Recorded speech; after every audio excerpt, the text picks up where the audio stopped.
আচ্ছা, ভুট্টা দিয়ে সুন্দর একটা ব্রেকফাস্ট রেসিপি আজকে আমি তোমাদের সাথে শেয়ার করছি। সেটা আবার স্কুলের টিফিনেও তোমরা বাচ্চাকে দিতে পারো, বাচ্চার খুব পছন্দ হবে।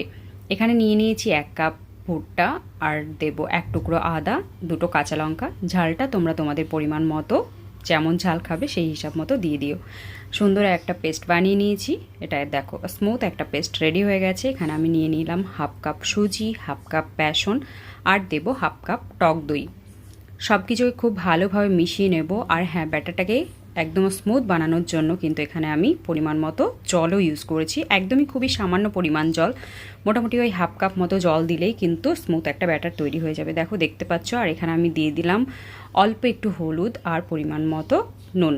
তো সব কিছুকে খুব ভালোভাবে মিশিয়ে নিয়ে 10 মিনিট মতো ব্যাটারটাকে আমি রেস্টে রেখেছিলাম। সুজিটা খুব ভালোভাবে ফুলে গেছে। তারপরে আমি এখানে দিয়ে দিলাম ভুট্টার যে ব্যাটারটা রেডি করে রেখেছিলাম সেটা। খুব ভালোভাবে সব কিছুকে মিশিয়ে নেওয়ার পরে দেখতে পাচ্ছ ব্যাটারটা কিন্তু একদম পারফেক্ট রেডি হয়ে গেছে।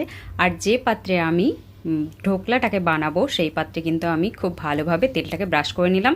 এবার এখানে আমি এই পাত্রে অর্ধেকটা পরিমাণে দিলাম, আর অর্ধেকটা পরিমাণে আর একটা বাটিতে দেব, বা তোমরা যে কোনো থালাতেও কিন্তু এটা বানাতে পারো।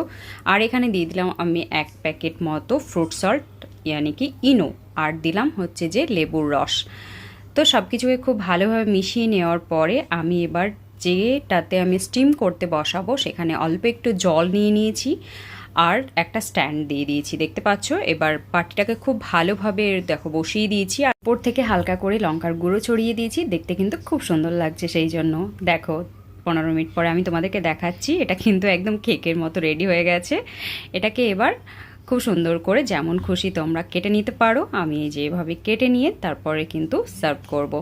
এমনিও খেতে পারো, বা এখানে তোমরা তড়কা লাগিয়েও খেতে পারো। সুইটকর্ন ঢোকলাটা আমি কাটার সময়তেই বুঝতে পারছিলাম যে কতটা স্পঞ্জি আর ফ্লাফি হয়েছে। তোমরা দেখতেই পাচ্ছ, একদম নরম তুলতুলে হয়েছে। খেতেও কিন্তু দুর্দান্ত হয়েছিল। তোমরাও যদি পারো একবার এই রেসিপিটা বাড়িতে অবশ্যই ট্রাই করো, আর নিজেরা খেয়েও, তার সঙ্গে পরিবারের সবাইকে খাইও। আর হ্যাঁ, অবশ্যই সবাই খুব খুব ভালো থেকো, পরিবারের সবাইকে ভালো রেখো। রেসিপিটা ভালো লাগলে অবশ্যই লাইক, শেয়ার, কমেন্ট করতে ভুলো না। আর হ্যাঁ, এই যে আমি এখানে গরম সর্ষের তেলের মধ্যে শুকনো লঙ্কা আর সর্ষে ফোড়ন দিয়ে এর ওপরে আমি খুব সুন্দর করে ছড়িয়ে দিলাম। তাতে করে ঢোকলাটা দেখতেও কিন্তু খুব সুন্দর লাগছে, আর এই যে খেতেও কিন্তু দুর্দান্ত লাগছে। চলো, আমি ততক্ষণ গরম গরম ঢোকলা এনজয় করি।